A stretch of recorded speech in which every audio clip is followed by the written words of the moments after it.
Graça e paz, Deus abençoe a todos. Estamos de volta com o Salmo de número 81, exortação ao culto e à obediência, exortação à adoração a Deus, que deve ser seguida de uma vida de obediência a Ele, tá?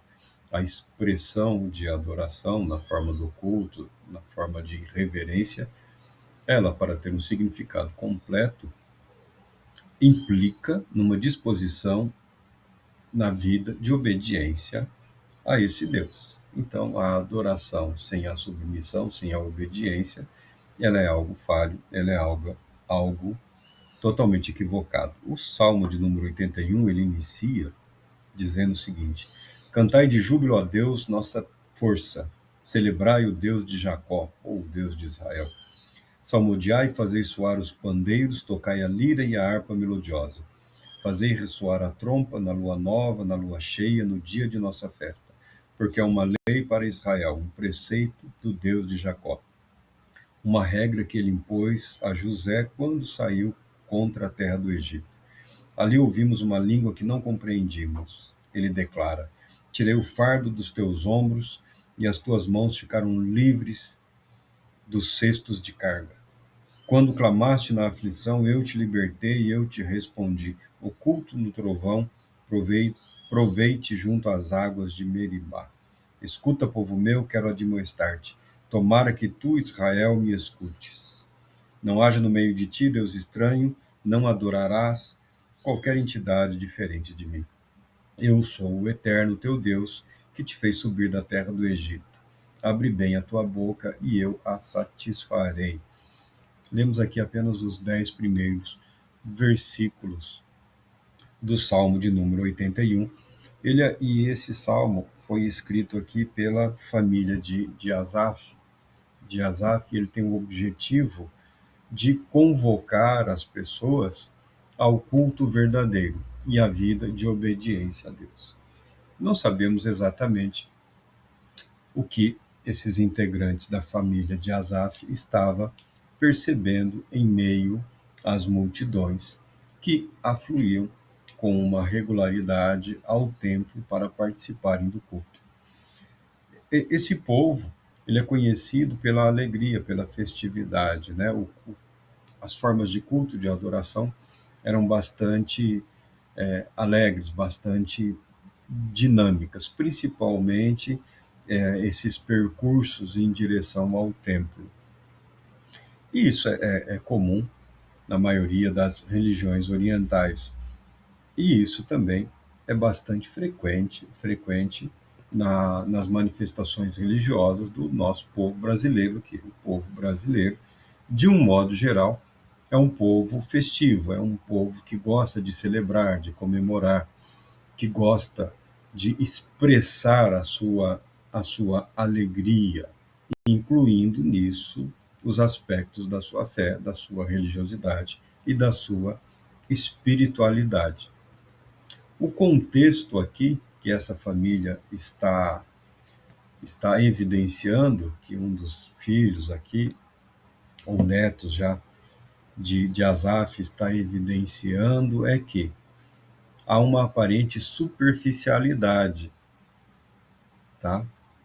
Há uma evidente, né? Não diria aparente. Aparente é o que nós podemos captar aqui do texto, mas eles parecem enxergar uma certa superficialidade, aquela disposição festiva do culto em direção ao templo nos dias de festas, não encontrava a contraparte no que diz respeito à vida de obediência a Deus e aos seus mandamentos. Então, o primeiro recurso aqui é um salmo também que tem um caráter didático, é trazer a memória, ou seja, lembrem-se, lembrar-se de quem nós somos, lembrar-se de qual é o propósito da nossa vida, da nossa existência, lembrar-se de tudo que Deus realizou por nós. No caso específico aqui do povo, lembram como referência a José.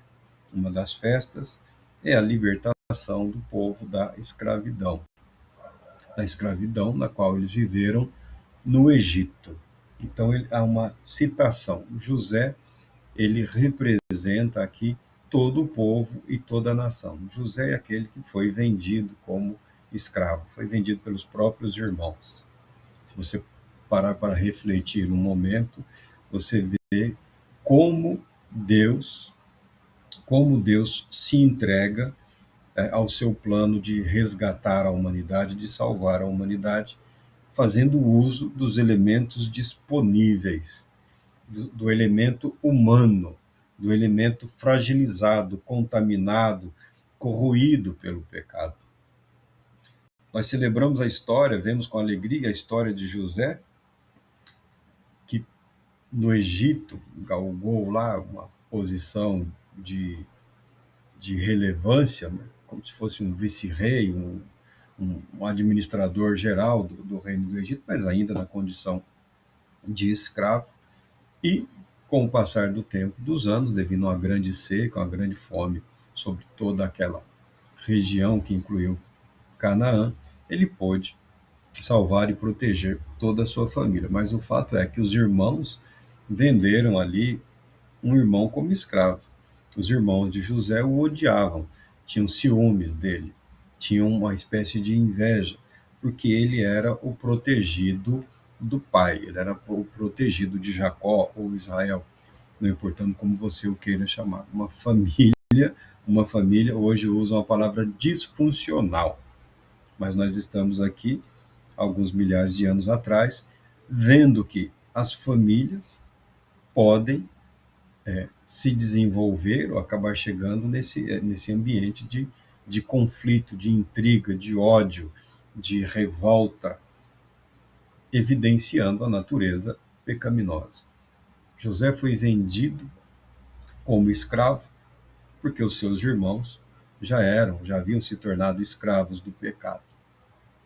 E é esse elemento humano que Deus está utilizando para dar prosseguimento à história, ao seu plano de resgatar a humanidade, preparando esse povo, essa nação para a vinda de Jesus, o Cristo.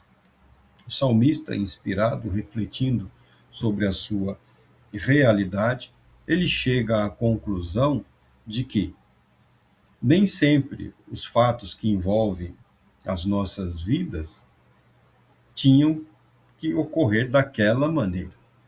Como? Dizendo que, em parte, nós somos responsáveis pelo mal que nos aflige. Isso é algo que muitas pessoas não querem aceitar.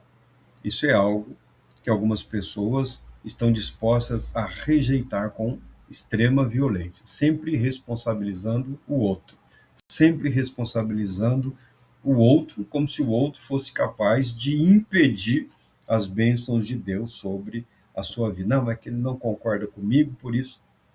Não, meu irmão. Não, meu irmão. O outro não concorda, não precisa concordar com você. A sua vida se desenvolve à medida que você se dispõe a ser você esse instrumento de bênção, esse instrumento de paz, esse instrumento de louvor e de adoração a Deus. Escuta, povo meu, quero admoestar-te. Tomara que tu, Israel, me escutes. Não haja no meio de ti Deus estranho, não adorarás qualquer entidade diferente de mim. Muito obviamente, o texto evidencia que a idolatria nunca foi totalmente erradicada dos territórios de Israel. Aqui e acolá havia sinais, havia indícios dessa prática, desse mau hábito proibido por Deus. Proibido por Deus. Eu sou o eterno teu Deus, que te fez subir da terra do Egito. Abre bem a tua boca e eu te satisfarei. A figura aqui é como que de uma ave alimentando os seus filhotes, tá? É uma figura comum na literatura de Salmos, é uma figura bastante comum na poesia hebraica e na poesia daquela parte do Oriente. Essa é uma figura, é uma expressão que te leva a vislumbrar ou trazer à memória a recordação de algo comum, de algo frequente. Vivemos hoje aí, né, em ambientes urbanos pouco ou quase nada arborizados, e essas figuras simples não fazem parte do nosso cotidiano e já não fazem parte mais da vida de muitas pessoas. Daí as dificuldades de alguns em compreenderem o que o salmista está fornecendo, está apresentando. Como o filhote que depende totalmente ali da mãe para sua proteção, para o seu sustento, o salmista apresenta ou reapresenta a proposta de Deus para a humanidade, especificamente aqui para com Israel, através da história, como que querendo dizer: confie totalmente em Deus e ele te protegerá. Confie totalmente em Deus e ele será a tua provisão, teu alimento, a tua segurança e a tua salvação. A tragédia em relação ao chamado povo eleito, povo santo, o salmista já declara: contudo, meu povo preferiu não me dar ouvidos, Israel não quis obedecer-me. Por isso os entreguei ao seu próprio coração teimoso, a fim de que seguissem seus intentos e desejos. Ah, se meu povo me escutasse, se Israel andasse pelos meus caminhos, que prontamente, se Israel andasse pelos meus caminhos prontamente, eu mesmo venceria seus inimigos, voltaria a minha mão contra todos os seus adversários, e os que odeiam o Senhor se renderiam diante dele e receberiam uma punição perpétua. Então eu sustentaria Israel com o melhor trigo e com o mel retirado da rocha. Eu pessoalmente o satisfaria. Plena satisfação em Deus, plena alegria em Deus, plena segurança em Deus. É claro que há uma série de contornos poéticos, obviamente, no livro de Salmos. Há uma liberdade nessa composição. Mas o salmista é capaz de reconhecer que, em grande parte, as dificuldades que o povo, que a nação enfrentavam, decorriam da sua desobediência a Deus, da sua aberta desobediência a Deus. Por que Deus permitiu? Porque Deus permitiu. Ao invés da pergunta, você pode transformar essa pergunta em resposta. Esse é o preço que nós pagamos pela liberdade. Esse é o preço que nós pagamos pelo poder de decidirmos. As pessoas gostam de chamar isso daí de livre-arbítrio. E não é uma definição comum, não é uma definição fácil, não é uma definição simples, esse tal de livre-arbítrio. Ele implica em que nós podemos decidir de forma contrária, ou podemos aceitar conforme a conveniência em determinados momentos, rejeitar. Tá? Não é uma questão de aceitar totalmente ou rejeitar totalmente. Nós, seres humanos, somos capazes de decidir o tempo todo como vamos reagir ao que nos acontece. E o exemplo prático aqui é o chamado Israel, o Israel de Deus, que falhou, que fracassou, que decepcionou, muito embora nunca tenha sido totalmente rejeitado pelo Todo-Poderoso. No Israel de Deus, eu não quero entrar aí nos contornos políticos e econômicos do que está acontecendo agora, que não é esse o nosso propósito. No chamado Israel de Deus, não está restrito, segundo a palavra de Deus e os ensinamentos do apóstolo Paulo, ao povo judeu ou à nação, a nova Israel, né, o recente, que ainda é criança, o Estado de Israel teve início aí há pouco tempo. Ele é bastante recente, é um Estado que está em formação, em processo de formação. Quando foi elaborado este salmo aqui, já tinha alguns séculos, já estava ali na monarquia, né? No início da monarquia, meados do reino de Davi, talvez ali perto de Salomão, mas né, provavelmente no auge aqui do reinado de Davi. Nós temos a elaboração deste salmo há séculos atrás. Há séculos atrás. Nós, pela fé, nos apropriamos da verdade registrada nessa palavra. o Israel de Deus compreende hoje todos os povos e nações que reconhecem e se submetem à palavra de Deus, conforme revelada a todos através de Cristo Jesus. E isso traz consigo a mesma responsabilização que o salmista atribui ao povo, à nação daqueles dias. Não adianta pensarmos em termos de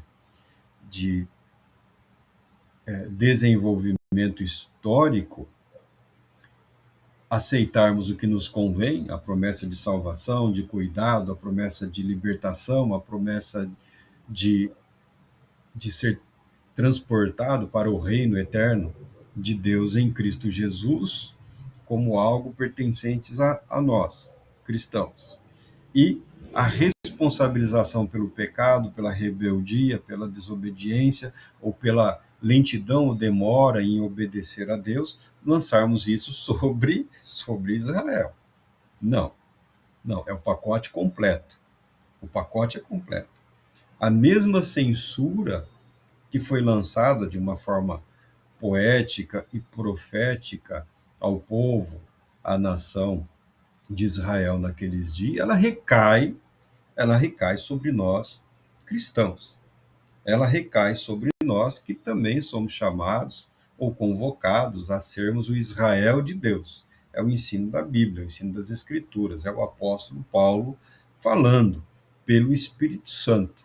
Ou seja, transportados, implantados na promessa, fazendo parte do povo pactual, vem também o mesmo nível de responsabilidade. Devemos fugir da idolatria. Devemos abandonar todas as formas e manifestações da idolatria, tá? E aprendermos a confiar em Deus, confiarmos absolutamente em Deus, uma confiança irrestrita. Houve na vida desses homens, aqui é colocado o José como exemplo, a confiança irrestrita dele em Deus deve-se principalmente ao fato de que ele não tinha liberdade para decidir sobre a sua vida, sobre o seu futuro, tá? Aprisionado, feito escravo, comercializado, ele viu-se total e absolutamente dependente de Deus. O mesmo ocorreu com o papai Jacó, ou Israel, como você o quer chamar, quando foi praticamente banido pelo pai, que o pai o lança num desafio. A mãe querendo proteger o filho, falou: não aguento Esaú, casou com essas mulheres aí dessa terra, estão me perturbando. Isaac já estava indignado e furioso por ter sido enganado pelo filho. Ele chama o filho, Jacó, e lança um desafio. Lança um desafio. Tá? Ele se apresenta como alguém que se dispõe a cumprir uma missão. O desafio era que ele fosse para a terra dos parentes deles, dos parentes de Abraão, e retornasse com uma esposa, com uma família. E pelo que a Bíblia mostra, pelo que a Bíblia narra, pouco ele recebeu do pai para cumprir essa missão. Então, quando praticamente expulso do ambiente familiar, lançado numa terra distante, numa jornada, numa missão praticamente impossível, ele se vê totalmente dependente do Deus Todo-Poderoso, dada a impossibilidade de agir por si mesmo. Ele tinha uma missão a cumprir. O único meio de retornar e reapresentar-se diante do seu pai lá para confirmar a bênção profética sobre ele proferida. E Jacó saiu nessa jornada, sagrou-se vencedor, não pelos seus próprios méritos, não pelos seus próprios talentos, mas porque Deus Todo-Poderoso se revelou a ele no início da jornada e garantiu desde o início que ela seria bem-sucedida, que ele retornaria para junto do seu pai. Ou seja, que a bênção profética se revelaria a expressão da vontade de Deus para a vida dele, sem subterfúgio, sem fraude, sem engano, sem malandragem. E foi o que aconteceu. Deus confirmou a sua palavra na vida de Jacó. Quanto ao filho José, ao protegido, ao querido, ao amado, ele foi lançado numa jornada contra a sua vontade, porque ninguém quer ser escravizado. Ninguém que tenha condições, que tenha uma família, que tenha a proteção dos seus pais, os irmãos, ainda que brigando entre si, o que não é incomum entre os irmãos, ainda constitui uma família. Para que ser escravo no Egito? Não faz sentido, nunca entrou pela cabeça dele. Quando ele foi privado da sua família, da proteção, da bênção dos seus pais, ele começou a contemplar o agir de Deus e as bênçãos de Deus na vida dele, confirmando a palavra e a promessa de Deus. José, nós sabemos, ele não é um sonhador, é o homem de um único sonho. José só teve um sonho, tá? O homem que foi perseguido por um único sonho e viu esse sonho ser realizado, concretizado, como parte do plano de Deus. Agora, a escravidão foi plano dos irmãos, tá bom? Venderam como escravo, foi plano dos irmãos. Por que ele não foi morto no Egito? Porque Deus não permitiu. Porque Deus não permitiu. Porque Deus usou um instrumento humano para dar cumprimento à sua palavra, à sua promessa, para preservar esse povo, porque nele Deus tinha um plano, um propósito específico. Assim o é com as nossas vidas.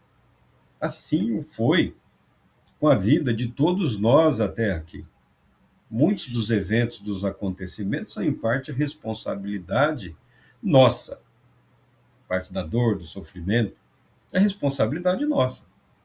Não, falo como homem. O que caracteriza o indivíduo, o homem, é a capacidade de assumir a responsabilidade pelos seus atos. Se bem que no meio religioso é comum a pessoa lançar a culpa no diabo, no demônio, no encanto, no feitiço, nisso, mas essa é a desculpa, esse é o pretexto. Esse é o pretexto. Porque a palavra de Deus nos garante segurança se nós agirmos de forma a agradar a Deus em tudo. E nós sabemos que o ser humano não é capaz de agradar a Deus em tudo. Então, até aqui chegamos porque fomos guardados, porque fomos protegidos. Levantamos pela manhã porque o Espírito de Deus nos capacita a isso. E não só nós cristãos, ou não só os judeus. O Espírito de Deus continua comunicando vida a toda a humanidade. A vida continua se renovando, se fortalecendo dia após dia, a despeito de toda a oposição que as pessoas, os seres humanos, os poderosos da Terra possam fazer em relação a isso. Com isso, queremos dizer, e o salmista está dizendo, Deus não estava em guerra contra o seu povo. Deus não está em guerra contra a igreja. Deus não está em guerra contra mim ou contra você. Os atos da humanidade, e a palavra de Deus assim o revela, deixam claro que quem entrou em guerra contra Deus fomos nós, instigados e movidos pelas nossas paixões, pelas nossas emoções, ou pelas nossas convicções, ou pela nossa maneira de crer ou de ser, tentando impor aos céus aquilo que nós julgamos ser o mais correto ou mais adequado em relação a questões que nós, humanamente, não somos capazes de compreender inteiramente. Nisso, Deus revela a sua graça e a sua bondade, levantando homens aqui, famílias inteiras, às vezes, nesse discurso profético, nesse belo discurso profético, revestido de um conhecimento histórico, com floreios, com adornos que permitem ouvir, por conta da linguagem poética muito bem elaborada, que a poesia ela acessa a mente e o coração, mas a verdade que ela transporta precisa ser aceita e purificada. Não apenas um floreio, um cântico, não apenas para ilustrar uma dança ou um culto, ou uma procissão, ou um momento de louvor. Não. A palavra precisa ser purificada e fazer parte das nossas vidas para que ela se transforme em vida, conforme o Senhor Deus promete. Vida plena e abundante. A partir do momento em que estivermos dispostos a confiarmos única e exclusivamente em Deus. Esse é o desafio lançado. Se tivessem me ouvido. Se tivessem me ouvido. É uma forma de dizer assim, não precisaria ter sido pelo caminho mais longo. Poderíamos talvez ter desfrutado muito mais das bênçãos gloriosas de Deus nas nossas vidas se tivéssemos aceito a vida conforme ela foi proposta pelo Todo-Poderoso Deus. Deus Todo-Poderoso te abençoe.